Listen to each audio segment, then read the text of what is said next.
There was one question that I asked my participants last year, and I would like to ask you too.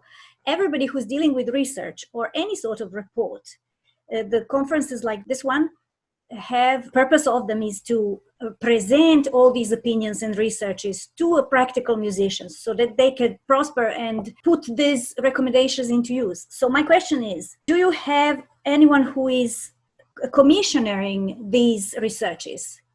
And if they do they really follow your advice? Have you seen it in practice? Who wants to answer first? I'd say that we have quite a disciplined kind of financially supported cultural life in Sweden, and everything boils down to facts and figures and numbers, and everybody is really.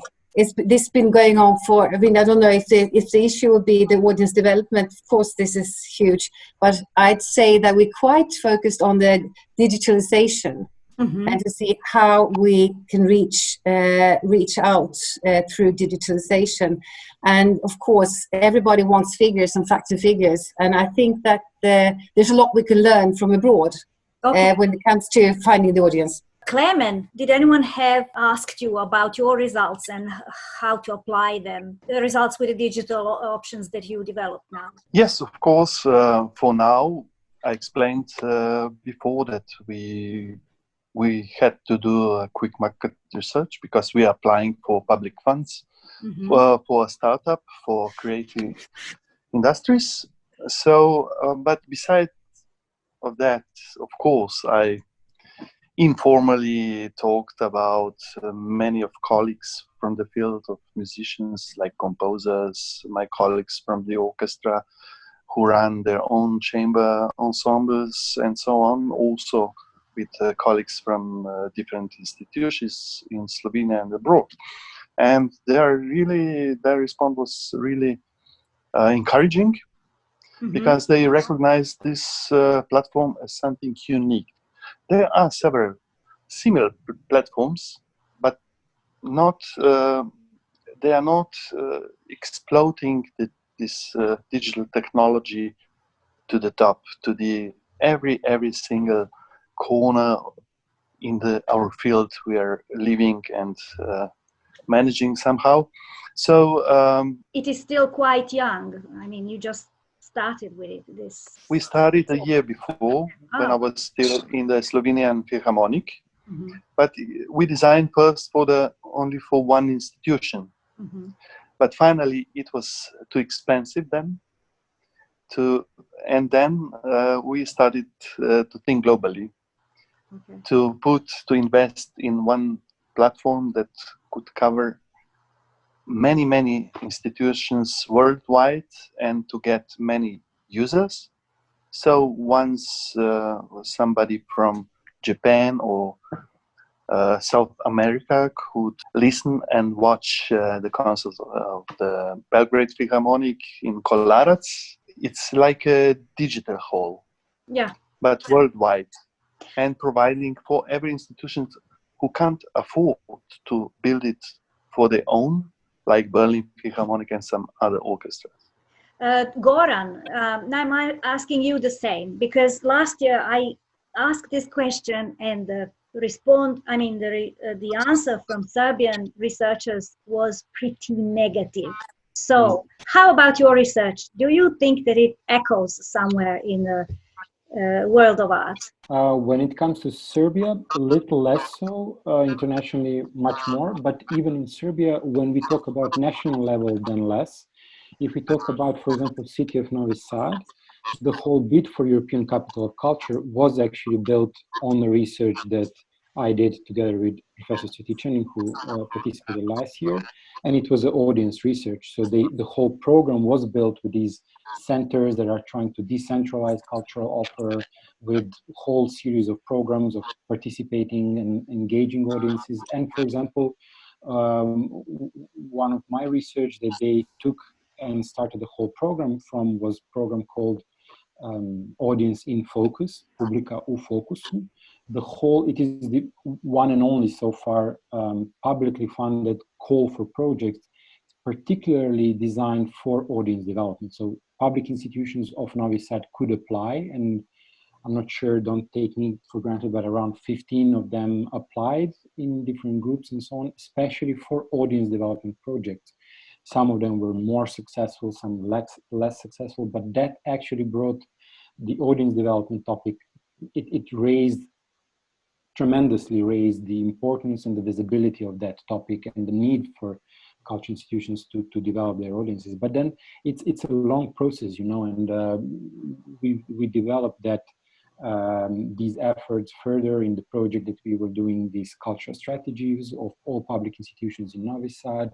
They now, from the next year, when they write their annual plans and when they evaluate the plan from year before, now they will have to report on their audience development programs and strategies.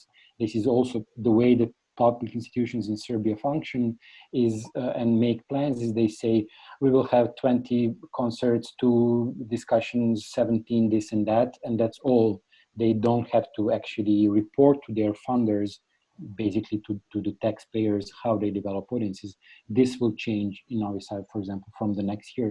But it's a tremendous work and effort and energy needed to change that. I think this is an aching point of classical music.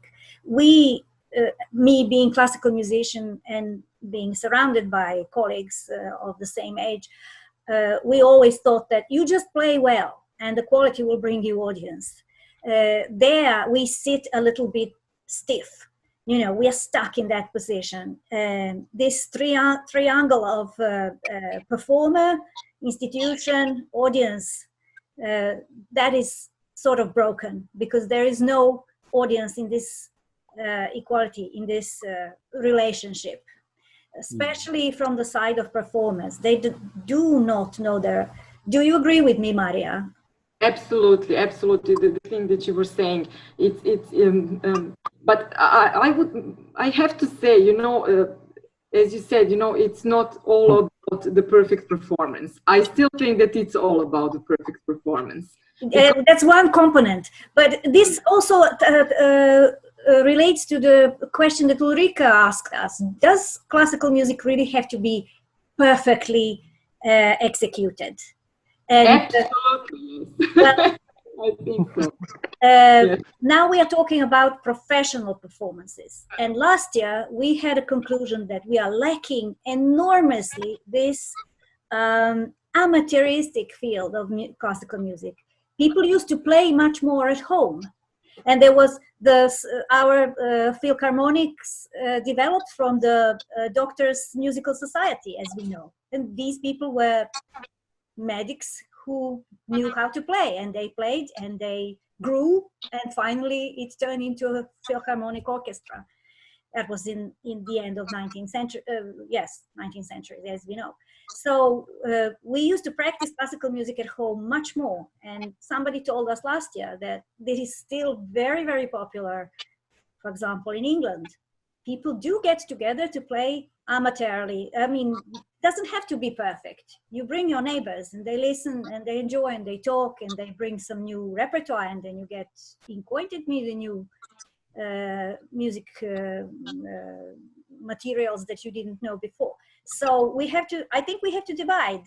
There's one thing about amateurism in school, offering the knowledges to children, and the other thing about professional music, which you claim has to be perfect.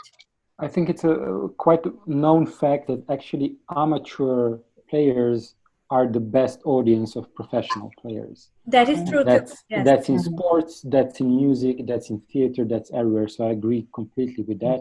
And I think that you're actually both right in that perfection level of performance, because I don't think there is perfection, is of course important. But then there is a question, if you spend all your time and energy on that, and it leaves little room for communication, for hanging out, for feeling, for sharing the actually references, sharing the world, sharing the society with other people, then I would say, and I'm not a professional here, that can be questionable. We can have some really perfect performers who are simply out of tune when it comes to social, political issues and communication. Is this heart of your question, Ulrika? This is what you wanted to address? Yeah, I think it's because somewhere along the way, this perfectionism actually took over. And I'm curious to see, Goran, would you say that the classical venue for music has played out its role, or do you see could this sort of I was just thinking about improvisation. You're talking about small places where people would jam, or they could, be a bit faulty in the way they interpret things, but they have fun, and something is happening around the music. It's still classical music, but it's done in another way. Couldn't this happen within the concert house? Or does it need another kind of environment? It might need a different environment as well. But then I, for example, did a research on theater lobbies.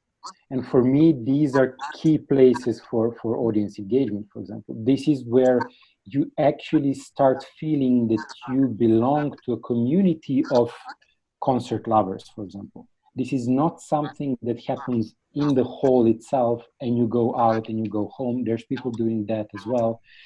And we can here tremendously learn from sports. One of the reasons why sports is so important is that you, as an audience, there's so much things you can do with sports. You can watch it, but you can cheer it, you can bet on it, you can play it, try it yourself, you can wear some things. So there's a range of practices that you can do as a fan of a football club or whatever.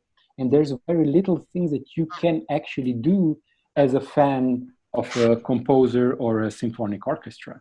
So I'm not saying that, listening to the performance is definitely, without it, there's nothing else, but it shouldn't be the only thing. There should be a whole set of things that you can do around the concert hall, and it can be in the same building. I agree totally. This was a nice answer. I think we should ask Klemen also, because he's practicing classical music more than any of us. Thank you for the word. So I'm very curious about and thankful for your points of view, which come from some different experiences. And but me as a musician, for me, a concert is like I'm not going to church, but every concert is a revelation for me. I try to enjoy the music mostly. I don't mind about the audiences. I meet other people at the concerts, of course. That's very welcome to meet some people you don't meet every day.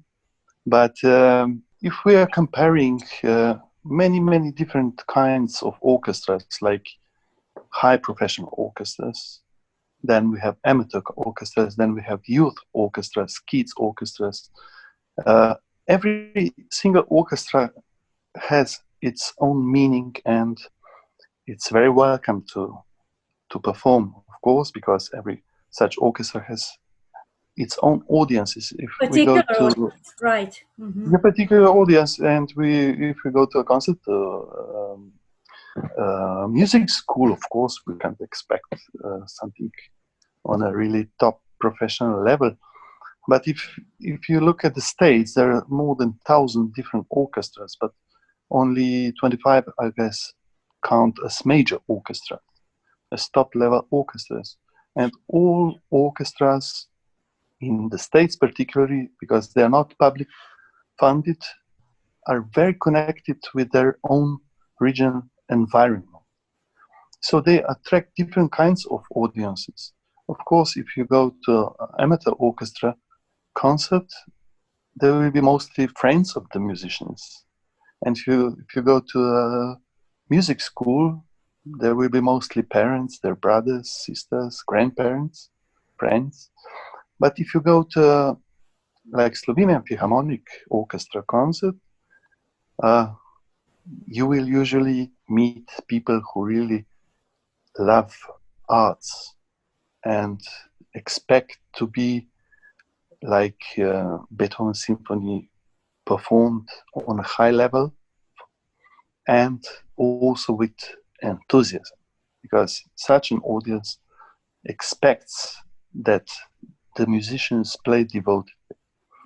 That's why along of highly top-level youth orchestras like Mahler Symphony or Mahler, other youth orchestras worldwide attract audiences because they're young, they play with enthusiasm, and they do one project or two projects and go on tour, and that's finished. But for professional orchestras, it becomes a steady job.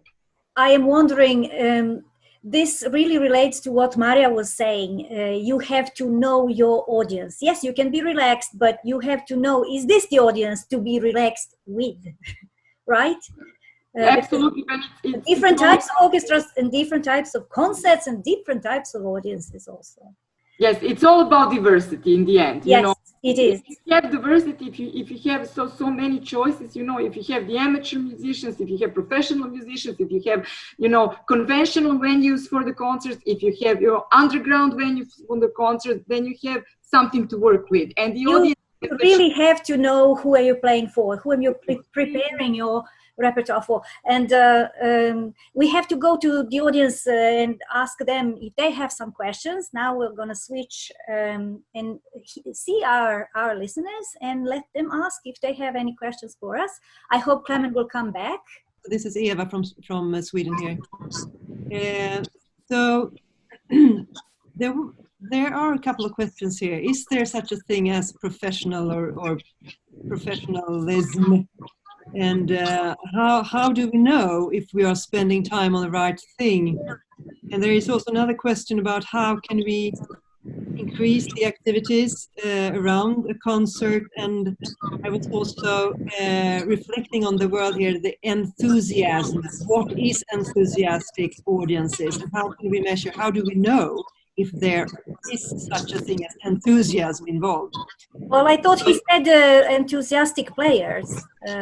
Yes, and I will come to this. Enthusiastic player can also trigger and mirror an enthusiastic audience, of course. There are a lot of mirror activation ongoing. So my question, like trying to focus on what is in it for me, this question. How do we know if we don't ask the different specific audiences, and what kind of knowledge is it for me in a concert? How do we know? Do we measure these things? Is my question. First, to Goran, if you have ideas about that. Well, audience research, that's a tremendously important question. And audience research has been on the rise recently. For me, there's a very big problem actually with that research, because I don't think we can finally ever know these things.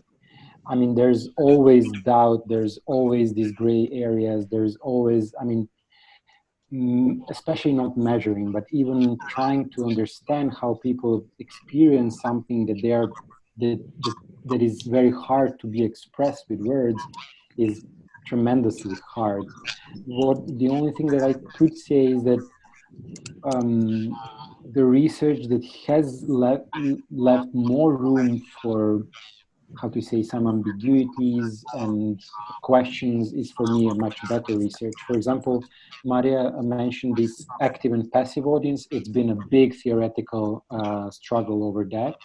How can we know that someone sitting completely quiet and going home right away is not very active in their heads? I mean, there's no way to know that.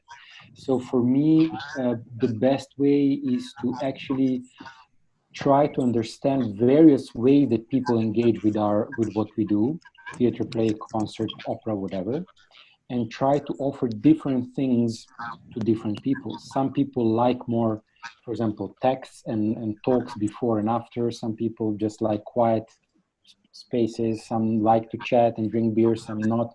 So in a way, we should offer everything to everyone without jumping too easily to conclusions like what is the thing, one thing that actually triggers the audience. For me, accepting that audience is immensely plural and changing and dynamic group of people, because we actually don't know who our audience is the only way to go.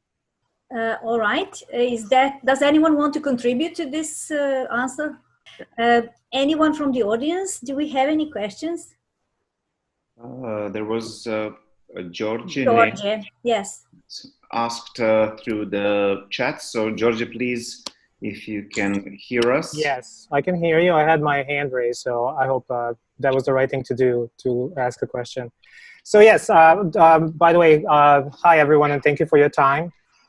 This is in New York, and so my comment is about sort of the large variety of performances that we were all able to participate in or watch online in these past couple of months. Most of which, I have to say, at least the ones I was able to see, were recordings of previous performances of the performing arts organizations who chose to present them. And then there was a smaller amount of the ones who were commissioned for this occasion of the pandemic. And I noticed two things about them. Number one, most of them were sort of really kind of short, up to 30 minutes of a pre-recorded or live recital. And then only a few of them were actually not free, but they were done through a paywall. And so a payment had to be made in order to gain access to this live performance. So my question is, if any of you have had experience with that, do you know if by introducing a paywall, you were actually able to gain any new audiences? Or if anyone was successful in introducing a paywall to present their programs? There's a constant discussion about why is culture or art, to be strict, doomed to be for free. They almost always ask us to do something for free because, quoting, we do what we love. We live professions of as if it is some sort of leisure profession. But on the other hand, when I studied in Stockholm, my teacher in culture policy told us, always set a good price for your work, because this way you show to the commissioner or consumer that you praise your own work, that you give value to it, and that might even increase your status. So it's also a polar answer, either this or that. I don't know. The promotion is always more popular if it's for free. Yes, maybe I could just, I'm not quite sure if I understood the question because it was a bit interrupted, but I guess we are talking about this coronavirus times. So I noticed that at the times, a lot of different institutions offered free products like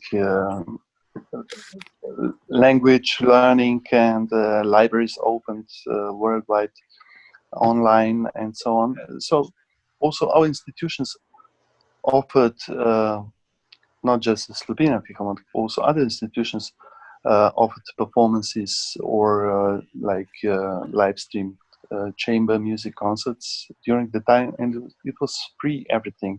And next week they are starting to performing smaller groups concerts during June.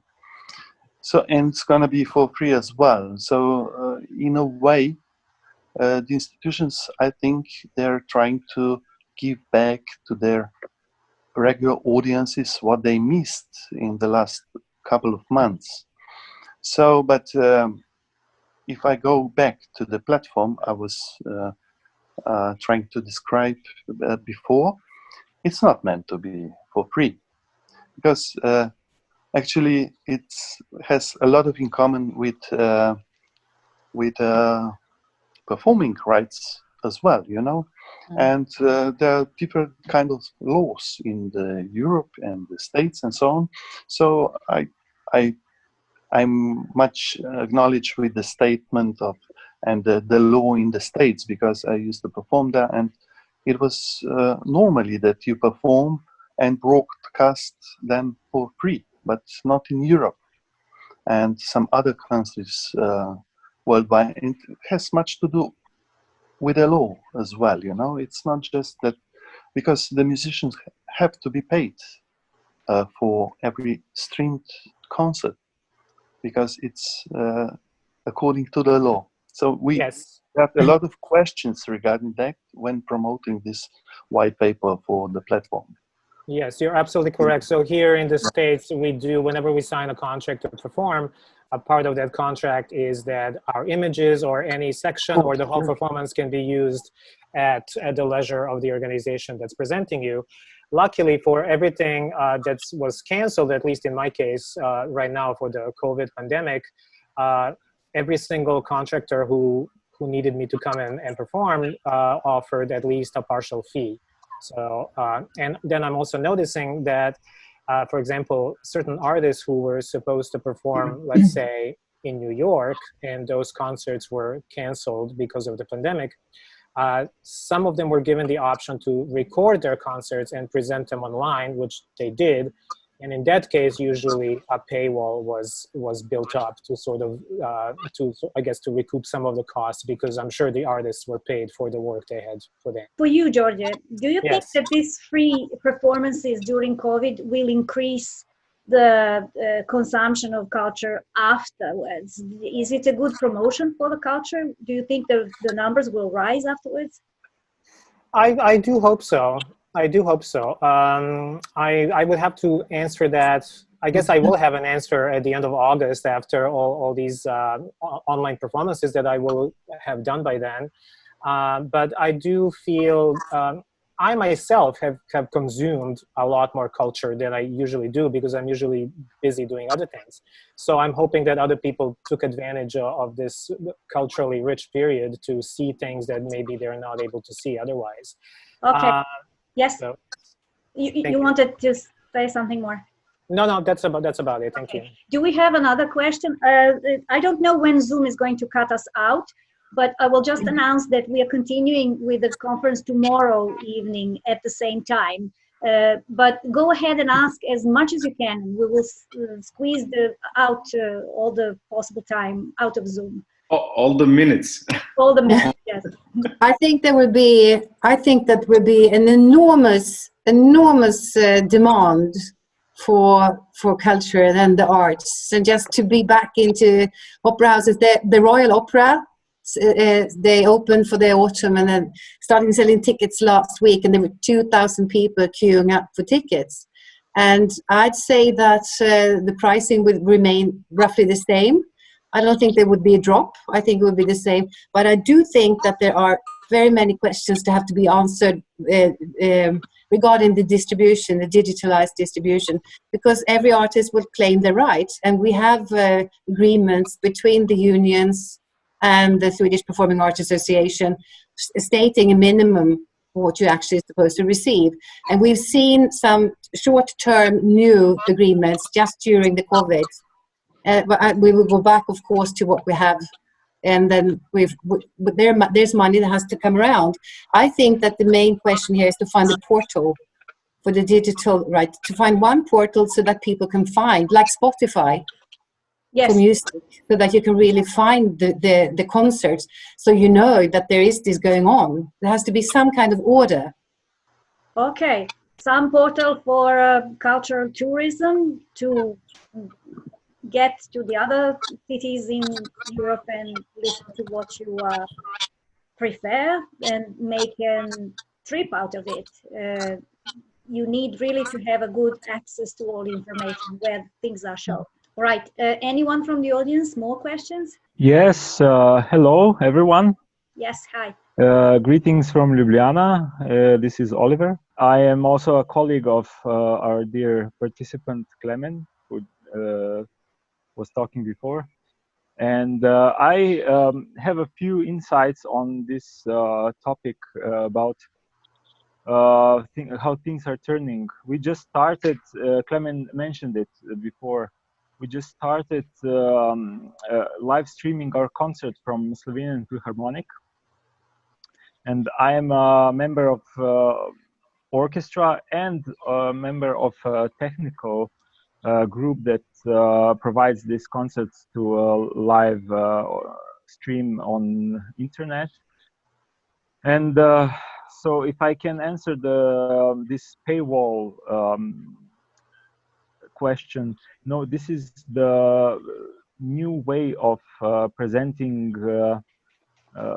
live streams or live concerts for us, and I think in this past 2 months also for quite a lot of people. And we can see that for now the number of people watching online is increasing day by day. Nevertheless, the live streaming of concerts exists from the beginning of Berlin Philharmonic streaming their concerts. But I think that like everything that started on internet, like started for free, and then everyone found their way to make also some benefit material or in other means. So this is a new field that I hope Klemen with his platform will really get really into it, because the thing is that people just want to enjoy classical music, concerts, art, and the paywall thing is, I think, on the internet, because like our last concert was watched online by almost in the end like almost 10,000 people. Oh my God. So yeah, that's what the Facebook says, you know, you have 10,000 views. Okay, we don't know if it's whole concert or whatever, but also the comments are very inspiring and very very good. And for this, you know, maybe the right approach is like, you know, iTunes did it, I think, in great way. Like make it affordable, and people will tune to it, you know. If you, Oliver, can I ask yes? you, do you think that this enormous audience is just the audience who usually consumes classical music, or did you think that you gained some audience that Goran calls non-audience? Definitely, I think there is a lot of newcomers because it's just the platform we use, you know. People like, I don't think that people who come to our concerts, I think average age of our concert audience is like 40 to 60. I would say Klemen would maybe say it more exactly because he was into this. But you know, these people, I don't think they use online concert viewing or in such an extent. You know, I think a lot of younger people come to these concerts online, and they do maybe, you know, also the concerts like in Bayreuth or wherever, they last for like 5 hours. Internet concerts, if you do more than half hour, then it's, you know, you start to lose audience. We saw They this drop on off the yeah, okay. yeah, in the beginning. Wow, like 200 viewers in one moment, or 250 viewers, and then you go down, and we decided to make concerts like half hour long, and I think it was a good decision, because I think that in these days the concentration of the audience, and Especially younger audience, yes, is very short. yes, younger audience, or okay, I don't have to look this, I don't have to watch it now, I can do it later because it will be on the internet. So they go and do other things or whatever, you know. Let's ask if somebody else has any other. Thank you so much. Welcome. This was very interesting. Thank you. Does anyone did Katarina want to ask something? No, but yes. Yeah. Yeah, but yeah, I can join with some example. Our theater, Croatian National Theater, had some online program during COVID crisis also, and our experience is showing that there was something else. You know, it was very, very different audience's expectations were very different during COVID crisis and during watching and following programs online than the classical audiences who come in our theater. So we really decided to give them, to meet their expectations and to record those short clips that would allow them to see that we are all in the same situation, you know, that artists share the same fear, the same concerns, the same context as they do. So we had something like arias with dedication. We say that so they would, you know, send good wishes and that everything will be fine, some encouragement, etc. So it was just like adjusting to the moment, to the context, and I think that was rather important at that moment. Mm-hmm. All right, thank you. How does it look like in the front of the audience? No other questions? Yes, I actually have a comment. Yes, go ahead. Yeah, I just think that basically what we do now is we talk about COVID audience. Mm-hmm. That could be a good topic for our next meeting, which will be in a year or so. Because now we could actually collect data and see what is going on when the context is somewhat different. So now I was listening to Katarina, and Georgia was also talking about it. And I personally, I'm a trained singer. I enjoy this period. I was very sad that Anna Netrebko had to postpone her concert in Stockholm. Yeah, all right. Yeah, but she will come in January, so the ticket is here. But anyway, I mean, there was yeah. I mean, I really enjoyed it. So we could maybe see what was going on when everything is over, and then we have this step back so that we could see the whole situation. Of the whole, this is like a campaign, actually. Yes, that's a good idea, and I already have some idea for next year. I mean, I'm a researcher also, so we think I will put it down. Yeah. We are just making notes while we are doing the field research, and then in a while we come. The point of these conversations and these conferences is to elevate and develop the ideas and see how the things that we already said and done at the conference echoes, and do they impact the musical life and situation with classical music. Not because I experienced it a lot in the past, that people are elevating. They think that the problem is much. They're how do I say? It is growing out of proportion. We are all in the same pot. The whole culture, as Goran says, is the cultural participation is lower and lower year after year. That's what we heard last year, and so let's do what the others are doing. Just follow the advice of the others. Research, compare, give advice to each other, show the good examples, what you've done well, and how it reflected on your work. So each year brings some new results. Yes. I even have a reference which could be a good starting point. Yes.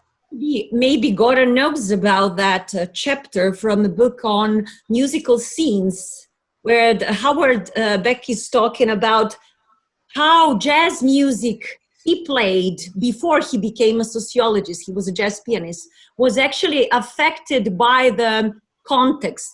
So they played music in different clubs, environments, and how that affected their repertoire and how they became. So now we could have this situation where basically how music in general was affected by this one context, it yet like same but yet very different in different countries. So I mean, yeah, why not? Why not? Of course, yes. Well, I think we could wrap this up. Thank you for today. I hope to see you tomorrow again, when Vladimir will be the leading voice and I will push the buttons and give you words and visuals instead of him. And Have a nice evening. You were great. I enjoyed talking to you. Thank you, all the audience that were listening to us. Thanks for your patience. Thanks for wonderful questions. And see you tomorrow, right?